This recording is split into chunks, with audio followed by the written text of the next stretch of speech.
and you guys gave me a challenge of a flight tracking data set, I think. Yeah. We don't do that anymore, but yeah. So in that challenge, you guys told me I have 2 days. And I was working full time at the time. I was also moving to Belgium. So I was in the middle of a whole bunch of stuff. And I said, can I take 2 weeks? And because then that way I can work 2 days on Saturdays and the weekends. So, okay, completely fine.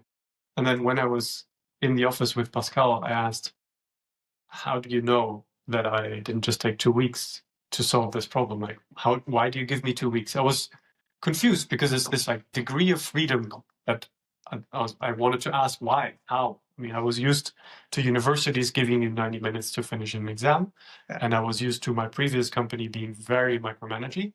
So why is there so much freedom given? And so Pascal in that moment told me, sure, you could lie to me, but what is the kind of relationship that you're going to try and build here if our first interaction is a lie? Also, if you take 2 weeks for something that should take you 2 days, I will find out very quickly. Yeah. And then, that is not good for you in the end at all. Yeah, but that's indeed the balance you need to find. We believe very much also from the background at that consultancy where I just had to execute what other people told me to do. I really hated that. I didn't want to push the same, or we didn't want to push the same in our engineers, right? So we had this notion of, okay, we started to form teams, and teams have a team lead. And if you're alone, you're the team lead de facto, right? But they are in charge. Right? We need to give a lot of autonomy and freedom to people to decide on the job what is the right course of action. Will they always make the right choice? No. Will I always make the right choice? No. Right? But they have the most context.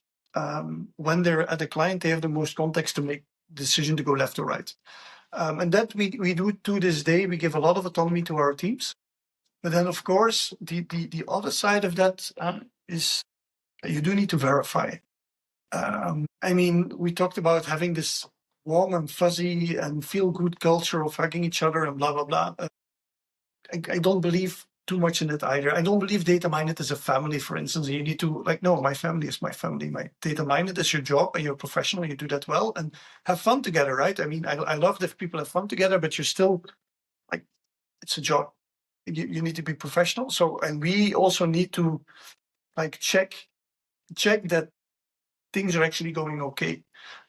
Very simple things like doing client review every quarter. Like, okay, is the client happy? Are the people happy on the client? That review process of, okay, which level of engineer are you? It's always the most pleasant things to do, but it keeps you honest. It keeps everyone honest, right? Because sometimes as you grow, I thought when we were little, I thought never, ever would we do anything wrong. But you realize as you grow, you also make mistakes, big mistakes sometimes, like mistakes that you're embarrassed about. It. Oh, wow, does this happen at my company? You cannot avoid that. You just need to make sure that your radar is open enough that you see those mistakes and you can correct for them. But so, yeah, openness, open culture, telling the truth as we see it, that's one of our values. Super important.